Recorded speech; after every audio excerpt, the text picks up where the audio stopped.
tu avais aujourd'hui, tu t'es dit, il faut nos amis 10, HPI, haut potentiel intellectuel, souvent hypersensibles, etc.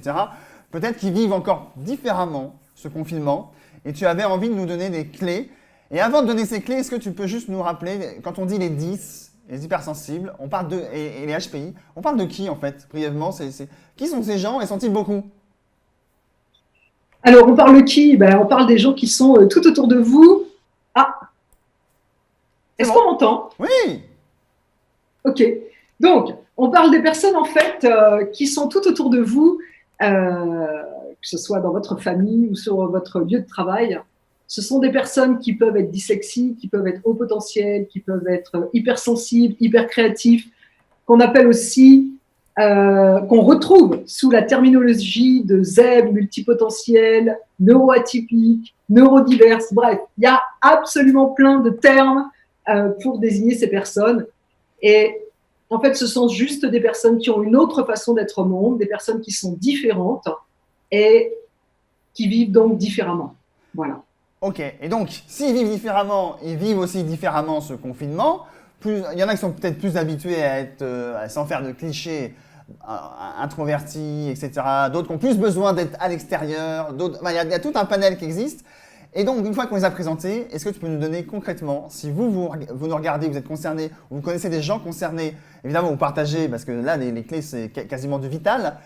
Qu'est-ce que tu peux nous partager pour que ces personnes-là vivent mieux les événements que nous traversons en ce moment? Alors en fait, moi, ce que j'ai observé plutôt, c'est que il y a des personnes qui partent vraiment dans le faire des nouvelles choses, faire. Et puis, il y en a d'autres, comme moi je l'ai fait, qui prennent plutôt une pause et qui suivent en fait ce qui se passe un peu pour la planète, puisque ce coronavirus que personne ne voit, mais qui met quand même presque une planète à l'arrêt, c'est quand même juste impressionnant. Et, euh, et donc, ces personnes qui sont atypiques, multipotentielles, peuvent avoir ces deux réactions-là. Alors, je leur proposerai effectivement de pouvoir se poser et se poser cette question, se poser la question, parce que je crois qu'aujourd'hui, c'est le moment de se poser les bonnes questions. Euh, et donc, la bonne question, c'est est-ce que je suis en train de vivre ma vie? Voilà. Alors, ensuite, il y a juste deux réponses. C'est oui, c'est non, il n'y a pas de peut-être, etc. Donc, si c'est oui, c'est parfait. Mais qu'est-ce que je peux faire comme action pour améliorer peut-être la santé de la planète Terre? Parce que sans elle, on va avoir du mal à vivre. Et je fais partie de ces gens qui pensent que ce Covid-19 est plutôt une conséquence de l'activité humaine depuis ces 50 dernières années que la cause. Donc, comment je peux favoriser la santé de la planète? Qu'est-ce que je peux modifier? Qu'est-ce que je peux diminuer? C'est quoi les changements? Et puis, si c'est à la question suis-je en train de vivre ma vie? Si c'est non, eh bien, c'est vraiment important que vous puissiez aller voir vos valeurs, vos vraies valeurs. Souvent la liberté, souvent l'intégrité, vos qualités, vos compétences, vos talents, et de voir qu'est-ce qui peut avoir du sens pour vous aujourd'hui. Je pense que c'est vraiment le moment de changer. Je ne sais plus qui a dit, mais peut-être tu le sais, Benjamin, le 21e siècle sera spirituel ou ne sera pas. Tu sais qui a dit ça? Moi, j'ai pas eu le temps de chercher, mais bon, euh, en tout cas, c'est quelqu'un d'important qui a dit ça. Et je crois qu'on est dans ce passage-là aujourd'hui. Et donc, c'est important de se poser cette question et de voir, pour ces gens qui sont dits atypiques, au potentiel, quel est le vrai sens de votre vie? Qu'est-ce qui peut donner du sens à votre vie?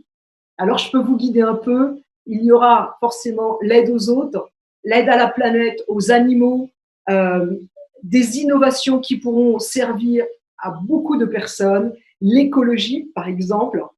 Et, euh, et donc, ce qui me venait, c'est que toutes ces personnes aujourd'hui qui sont décédées, qui sont mortes à cause du coronavirus, eh bien, ça serait intéressant que toutes ces personnes, toutes ces morts, en fait, servent à quelque chose pour changer, passer à l'action et faire en sorte que notre vie ne sera, notre planète, plus jamais pareille, nos actions et mettre en dehors tout ce qui est futile, tout ce qui n'est plus nécessaire, se relier à notre cœur et pouvoir créer des nouvelles choses. Alors, vous qui nous suivez sur Reflex TV depuis assez longtemps, je vous ai partagé mes états d'âme au fur et à mesure. Moi, je suis hypersensible, etc. Je suis donc concerné par ce que tu dis, Géraldine. Et j'ai eu des scrupules à un moment à enjoindre des gens à agir, à changer, etc. Alors que moi-même, je traversais une période où je n'avais envie de rien. J'étais en colère, j'étais triste. Alors, il y a la courbe de deuil, etc. qu'on a expliqué. Mais est-ce que tu pourrais, pour ceux qui sont peut-être en ce moment en train de se dire « Ouais, t'es bien gentille, Géraldine. Ouais, je suis d'accord avec ce que tu dis. Mais moi, en ce moment, je ne peux pas. Qu'est-ce que je fais ?» Eh bien, tu t'écoutes parce que c'est la meilleure chose à faire. Moi, je me suis arrêtée la 2e et la 3e semaine parce que je ne pouvais pas aller aux visioconférences qu'on me proposait. Je ne pouvais pas continuer des actions que je faisais juste avant. Pourquoi? Parce que tout mon écosystème avait changé et donc j'étais super impactée. Et il m'a fallu une quinzaine de jours pour être avec moi, tout simplement, être dans le silence et de me dire, waouh, qu'est-ce qui se passe? Avec des questions énormes qui sont arrivées, c'est, eh bien, ce que je vous ai dit tout à l'heure. Est-ce que ce virus, c'est une cause ou une conséquence? C'est intéressant de se poser la question. Est-ce que moi, je vais voir la fin du monde? Et souvent, quand on est 10 au potentiel, atypique, on descend dans des profondeurs qui peuvent paraître hyper exagérées pour les 80 autres % des personnes.